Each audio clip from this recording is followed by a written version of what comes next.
So IQ, this season was labeled a rebuilding year. From your perspective, how has the team developed over the course of this past season? Yeah, I'd probably say chemistry, the camaraderie of the team is unlike a lot of teams that I've been on, especially all the young guys bringing energy every single day. And I know they have a lot of energy because they've been able to play and experience the NBA and what it's like. So, happy for a lot of those rookies that got to play. What makes the chemistry so good on a team, even when they don't have a winning record? I think just the people, how they come to work every day, coming with joy, competitive spirit. I think all those type stuff bring for a good team. With all the injuries that you dealt with this year, I guess how tough was it and how frustrating was it with all the stop and start, being able to or trying to stay in rhythm and build some consistent runway, but maybe not having the time to do it? And I know you're a positive person by nature. What do you take from that experience that has kind of helped you? Take everything from that experience. The resiliency, nothing happens, to you, happens for you. So being able to learn from film, being able to ask questions and help other guys, help the young guys and things like that. So just trying to take everything that happens and turn it into a positive. I think, maybe everybody doesn't look at it as a positive year for me, but I feel like I learned a lot, stuff that I can build on for the next year and come better next year. Have you spent time thinking much on how this team looks with Brandon in it? Absolutely. What do you think? I say this all the time. Playing with great players makes basketball a lot easier. Playing with BI is, going to make our team a lot better, scoring-wise, defensively-wise. He's tall, he's long. And I think, having somebody that can put the ball in the basket in their sleep, makes the game a lot easier as well. So it makes all our jobs a lot easier. You also got another personality that seems to fit with the group. Have you found that in the time you've been around him? Yeah, absolutely. I feel like the way our team is set up right now, if you were on our team, you would fit in our group, honestly. So, our team is that of, whoever's on the team, we're going to make sure that, they fit in. You need to have the right personality, too. Nah, we're going to make sure you got the right personality. So you're all going to start going to the bar with Doug then? Absolutely. What are your expectations for next season? I would probably say expectations for next season. I think our team is built to win, honestly, at a high level. So, we'll see what that is next year. But, first of all, you got to take each day one step at a time in the summer, figure out what you need to do to get better individually and as a team, and then go from there. But I think our team is definitely built to win. What is it that you kind of want to work on this summer? Individually for me, just continuing to change my body. I feel like I made a step this year, but continue to get stronger. The defensive end, I feel like I made a jump. Want to continue to get better on that end, and just finding ways to get up more 3-point shots. I feel like that's kind of where the game is going, especially at like the lead guard position, and I think that will help my teammates get open shots as well. A lot of the guys who have that super high volume for pull-up threes, like you're one of the best by percentages.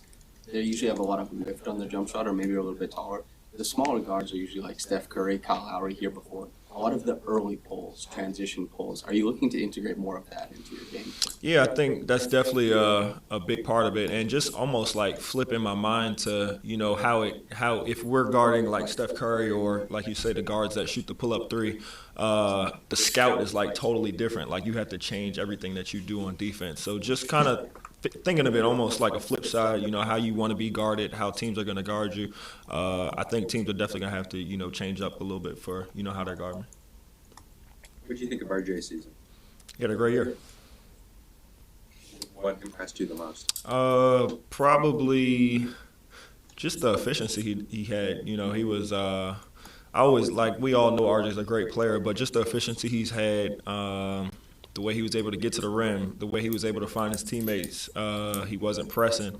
It was just really like a smooth – it felt like a smooth transition for him as far as, playmaking, scoring. His defense was at an all-time level that, he probably didn't know he could get to. He's just been great for us, and he's going to continue to do great things.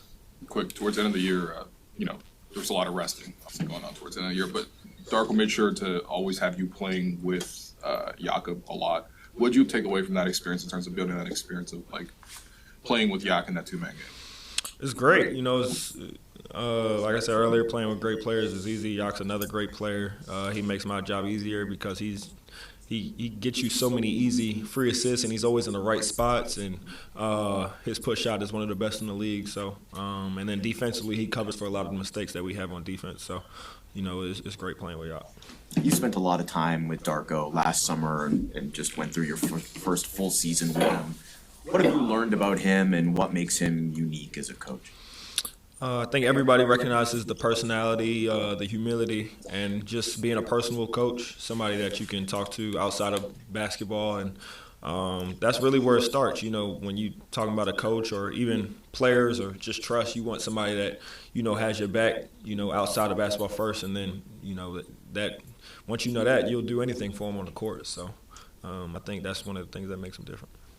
I mean, this team looks like it could be a really deep team this time next year. There's so many injuries this year, we didn't see it all the time. How do you think that'll help? What do you think it'll be like going to training camp with, you know, 12, 13, 14 guys looking for a role, looking for minutes, maybe deserving it? I mean, that's the best part about it. You know, when I went to Kentucky, I played with Tyrese Maxey, Tyler Hero. I played with a lot of great guards. And Keldon Johnson, we just played him last night.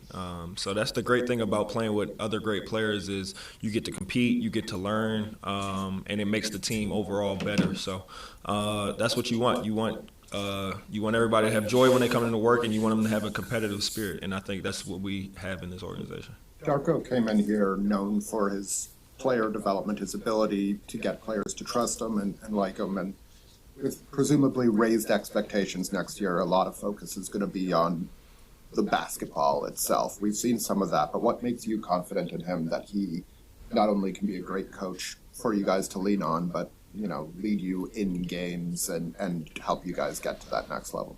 I think I've been around a lot of winning basketball. Played with USA basketball in college. I probably lost maybe 10 games. So I understand what coaches need to kind of be successful, and he has all those attributes. You know, the will to win, the time you have to spend in trying to be prepared. You know, he's a step ahead of the game. He allows the players to, you know, kind of lead the team as far as, you know, asking questions during the film and stuff like that. So, you know, he does a lot of little stuff. I think also just like the in-game adjustments, he's really good at that. So he does a lot of the stuff you need and that coaches need to win. At the start of the season, you mentioned how much you enjoy reading. I'm curious, what books do you have lined up for the off season that you're looking forward to getting into? I just started reading, well, I didn't just start, but I reread Chop Wood, Carry Water again for like the 4th time, so I'm kind of halfway through that again. Always got to lock in on my Bible. That's probably the most important book for me right now. I don't have, Brandon just got me a book. I gotta see what it's called. B.I. just got me a book. But I don't have nothing just lined up yet. If you got any, you know, extra recommendations for me, I'll take some. Check out the Captain Class. Bet, I will.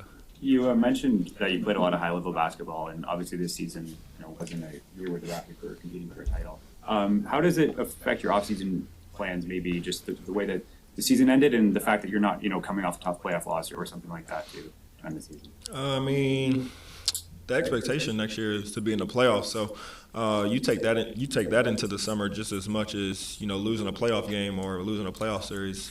You know, you kind of get a feel of where you're trying to go, and with that you kind of understand how hard you have to work. So it kind of creates almost like a blueprint for you, you know, whether you come off playoff loss, whether you come off not making the playoffs. I still feel like, you know, there's a sense of urgency in what I'm trying to do, what we're trying to do. It's Damon Stoudemire, and thanks for watching the Toronto Raptors YouTube channel. Check out our latest videos and subscribe for more.